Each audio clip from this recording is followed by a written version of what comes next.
Ah, je suis au bout de ma vie. J'ai envie de vomir. Bonjour et bienvenue dans cette première vidéo de 10e par 10e.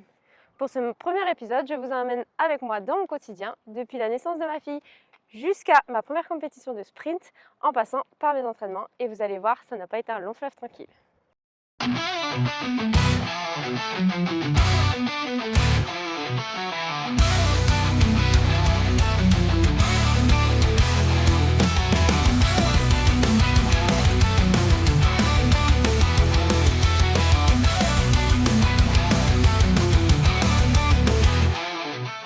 Coucou, c'est Lauriane Lamprin. Je suis ancienne athlète internationale, multimédaillée en tumbling.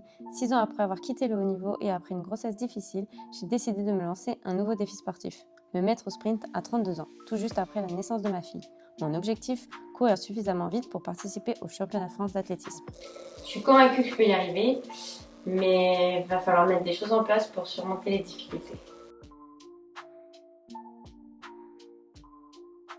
La première chose à mettre en place, c'est de trouver un club.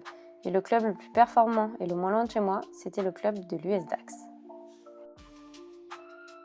J'ai également construit une salle d'entraînement dans mon garage parce que c'était le plus simple avec ma fille. Et mon partenaire WeTraining m'a fourni le matériel.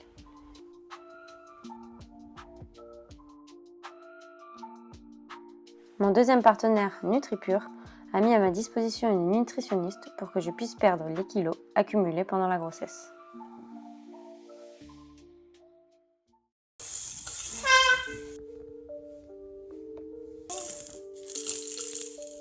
Pour atteindre mon objectif, je me fixe des sous-objectifs, ce qui me permet à chaque fois de m'évaluer, de savoir où j'en suis et du coup aussi de garder une motivation.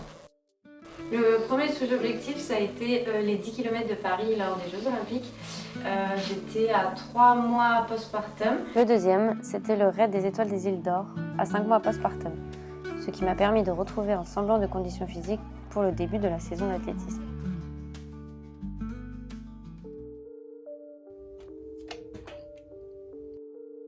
J'avais donc ces quelques kilos en trop, un périnée qui ne tenait plus, aucune masse musculaire et une condition physique dans les chaussettes.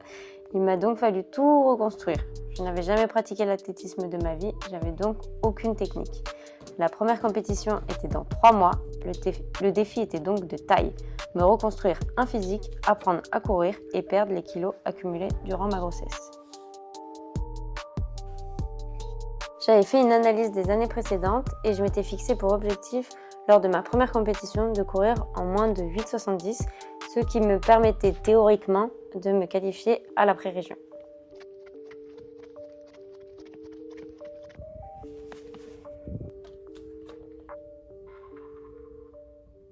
En parallèle de mes entraînements, j'ai mis en place tout un protocole de récupération. Je sais par expérience que c'est très important, surtout à 32 ans.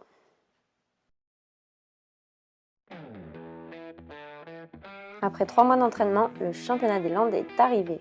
Je n'avais pas entièrement perdu le poids accumulé pendant la grossesse et la semaine d'avant, ma fille avait été très malade, donc je n'avais pas beaucoup dormi. Mais j'étais heureuse de me retrouver au stadium Vélodrome de Bordeaux pour ma première compétition. Pour les qualifications, alors du coup c'était assez comique. En fait, je me suis mise dans les places de départ et j'étais dans une série à peu près à 8,90-95, j'avais regardé. Et donc je me suis dit, si je veux faire 8,70, il faut que je sois largement devant les filles. Donc il faut que j'ai personne sur les côtés. Du coup, je me prépare, je me mets dans ma bulle et là j'entends le start de départ et du coup je pars. Sauf que en fait, il y a une fille qui fait un faux départ et en fait normalement on est censé entendre 2 coups et en fait on l'entendait pas très bien et moi j'étais vraiment dans ma bulle. Et comme je devais avoir personne sur les côtés, je suis partie et j'ai continué puisque il était censé y avoir personne sur les côtés, donc en fait c'était normal.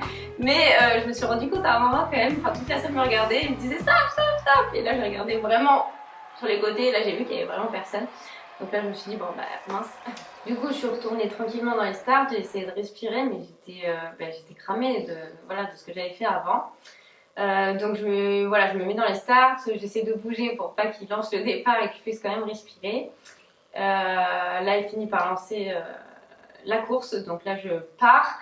Je sens que j'ai les jambes qui sont quand même un peu moins efficaces. Enfin, mon départ est moins efficace que le premier.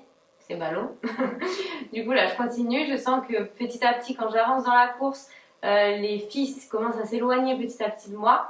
Donc là, je me dis c'est bon signe, vu que c'est des filles voilà, qui étaient un peu plus en temps.